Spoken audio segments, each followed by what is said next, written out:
दोस्तों, मनुष्य एकमात्र प्राणी है जो उदर निर्वाह के लिए पैसे कमाता है, परंतु सृष्टि का कोई भी प्राणी भूखा नहीं मरता। अर्थात उनका अन्नदाता और हमारा भी अन्नदाता ईश्वर ही है। अपनी इस बात को मैं एक कहानी के माध्यम से रखना चाहूँगी। किसी राज्य में एक प्रतापी राजा हुआ करता था। वह राजा रोज सुबह उठकर पूजा पाठ करता और गरीबों को दान देता। अपने इस उदार व्यवहार और दया की भावना की वजह से राजा पूरी जनता में बहुत लोकप्रिय हो गया था। रोज सुबह दरबार खुलते ही राजा के यहाँ गरीब और भिखारियों की लंबी लाइन लग जाती थी। राजा हर इंसान को संतुष्ट करके भेजते थे। किशन और गोपाल नाम के दो गरीब भिखारी रोज राजा के यहाँ दान लेने आते थे। राजा जब किशन को दान देता तो किशन राजा की बहुत वाहवाही करता और राजा को दुआएं देता। वही जब राजा गोपाल को दान देता तो वह हर बार एक ही बात बोलता, हे ईश्वर, तू बड़ा दयालु है, तूने मुझे इतना सब कुछ दिया। राजा को उसकी बात थोड़ी बुरी लगती। राजा सोचता कि दान मैं देता हूँ और ये गुणगान ईश्वर का करता है। एक दिन राजकुमारी का जन्मदिन था। उस दिन राजा ने दिल खोलकर दान दिया। जब किशन और गोपाल का नंबर आया तो राजा ने पहले किशन को दान दिया और किशन राजा के गुणगान करने लगा। लेकिन राजा ने जैसे ही गोपाल को दान दिया, वह हाथ ऊपर उठा के बोला, हे ईश्वर, तू ही अन्नदाता है। आज तूने मुझे इतना दिया, इसके लिए प्रभु मैं तुम्हें धन्यवाद देता हूँ। राजा को यह सुनकर बड़ा गुस्सा आया। उसने कहा, गोपाल, मैं तुम्हें रोज दान देता हूँ, फिर तुम मेरे बजाय ईश्वर का गुणगान क्यों करते हो?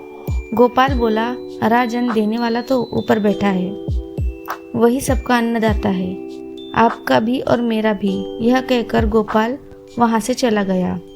अब राजा ने गोपाल को सबक सिखाने की सोची। अगले दिन जब किशन और गोपाल का नंबर आया तो राजा ने किशन को दान दिया और कहा, किशन, मुझे गोपाल से कुछ बात करनी है, इसीलिए तुम जाओ और गोपाल को यहीं छोड़ जाओ। और हाँ, आज तुम अपने पुराने रास्ते से मत जाना। आज तुमको राजमहल के किनारे से जाना है, जहाँ से सिर्फ मैं गुजरता हूँ। किशन खुशी खुशी दान लेकर चला गया। राजमहल के किनारे का रास्ता बड़ा ही शानदार और खुशबू भरा था। संयोग से राजा ने उस रास्ते में एक चांदी के सिक्कों से भरा घड़ा रखवा दिया। लेकिन किशन आज अपनी मस्ती में मस्त था। वह सोच रहा था कि राजा की मुझ पर बड़ी कृपा हुई है, जो मुझको अपने राजमहल के रास्ते से गुजारा।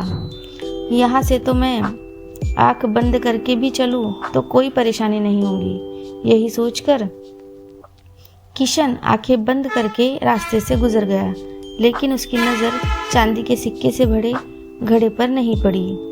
थोड़ी देर बाद राजा ने गोपाल से कहा कि अब तुम जाओ, क्योंकि किशन अब जा चुका होगा, लेकिन तुमको भी उसी रास्ते से जाना है जिससे किशन गया। गोपाल धीमे कदमों से ईश्वर का धन्यवाद करते हुए आगे बढ़ा। अभी थोड़ी दूरी ही हुई थी कि उसकी नज़र चांदी के सिक्कों से भरे घड़े पर पड़ी। गोपाल घड़ा पाकर खुश हुआ। उसने कहा, ईश्वर, तेरी मुझ पर बड़ी अनुकंपा है, मुझे इतना धन दिया। और वह घड़ा लेकर घर चला गया। अगले दिन से जब गोपाल और किशन का नंबर आया तो राजा को लगा कि किशन घड़ा लेकर जा चुका है, इसीलिए उसने किशन से पूछा, क्यों किशन, कल का रास्ता कैसा रहा? राह में कुछ मिला या नहीं? राजा ने कहा, महाराजा, रास्ता इतना सुंदर था कि मैं तो आंखें बंद करके घर चला गया, लेकिन कुछ मिला तो नहीं। फिर राजा ने गोपाल से पूछा तो उसने बताया, राजा, कल मुझे चांदी के सिक्कों से भरा एक घड़ा मिला।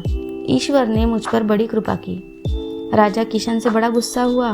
उसने कहा कि आज मैं तुझे धन नहीं दूंगा, बल्कि एक तरबूज दूंगा।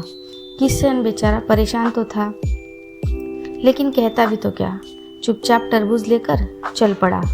उधर राजा ने गोपाल को रोजाना की तरह कुछ धन दान में दिया। किशन ने सोचा कि इस तरबूज का मैं क्या करूँगा, और यही सोचकर वो अपना तरबूज एक फल वाले को बेच गया। अब जब गोपाल रास्ते से गुजरा तो उसने सोचा कि घर कुछ खाने को तो नहीं है, क्यों ना बच्चों के लिए एक तरबूज ही लिया जाए। तो गोपाल फल बेचने वाले से वही तरबूज खरीद लाया जिसे किशन बेच गया। अब जैसे ही घर जाकर गोपाल ने उस तरबूज को काटा, देखा कि उसके अंदर सिक्कों से भरे हुए थे।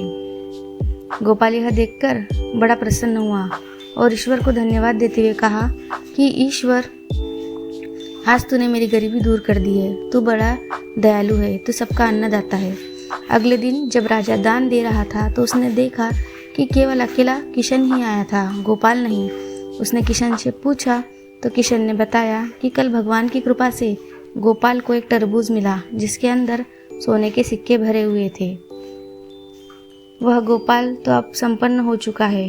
किशन की यह बात सुनकर राजा ने भी अपने हाथ आसमान की ओर किए और बोला, हे ईश्वर, वाकई तू ही अन्नदाता है, मैं तो मात्र एक जरिया हूँ, तू ही सबका पालनहार है।